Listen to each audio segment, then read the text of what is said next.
Righto, I'm just completing the job I was doing earlier.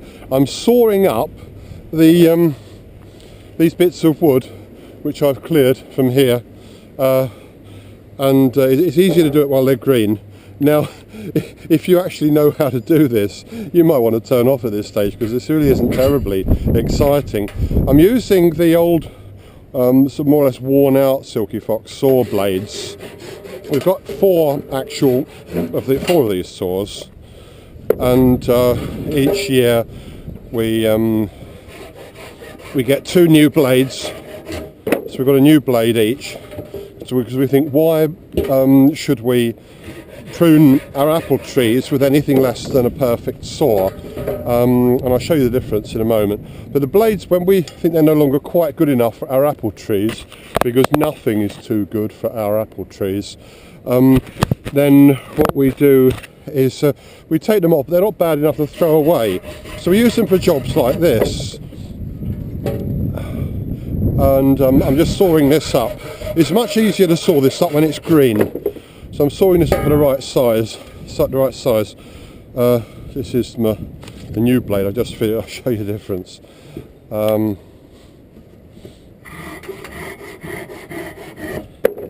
Goes a bit quicker, doesn't it? You might say, well, why not use a really top saw for you know, all of the work? Well, you can do. And which saw to use? You can argue about it.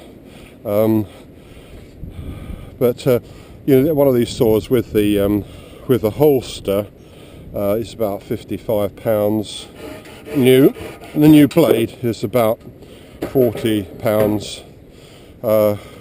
If you buy one new and take care of it, you'll probably last your lifetime. We've got about 600 trees to prune.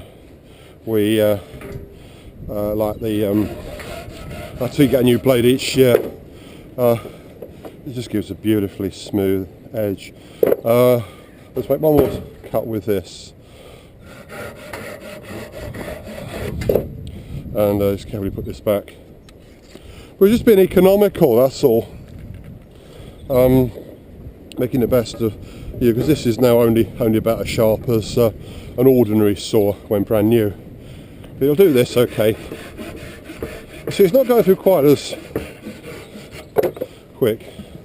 By the way, I've carefully measured my cubit, that's from my elbow to the tip of my finger, is just the right length to fit in our stove.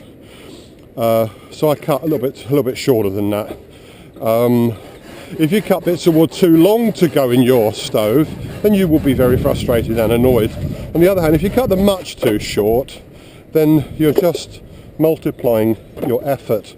And I don't describe myself as a prepper, really, but I am a bit of a prepper, really, and I do like to try and be as self-sufficient as I can, and to try and learn, and if possible pass on, little skills like you know, things like, you know, right time, the right way to cut your firewood, how to store it, how to stack it, and, you know, little stuff like cutting it the right length. So obviously occasionally you get a fiddly shape, you know, a Y or a crook in it, and you want to bear that in mind. Anyhow, you don't want to watch me doing this any longer, do you? These are some old second-hand crates previously used for fish, which had you know, been very hard used, very hard worn, and we got these from a local discount store that deals with crates and boxes and stuff. And in the summer we use these, we wash them and we carefully sterilise them. We thoroughly wash them anyway and dry them out, and we do use them for storing surplus apples, although our main apple boxes we bought new and especially designed for that purpose. But in the winter we use these for stacking wood. For the time being, the wood's going into here, and then we'll pick it's so wet we can't get a cart up onto it. We'll pick these up in the car, and then they'll be taken and stored neatly in a proper wood store. And next year, all things being well, we'll be warming our home with those, and this is enough to warm our house for a full week.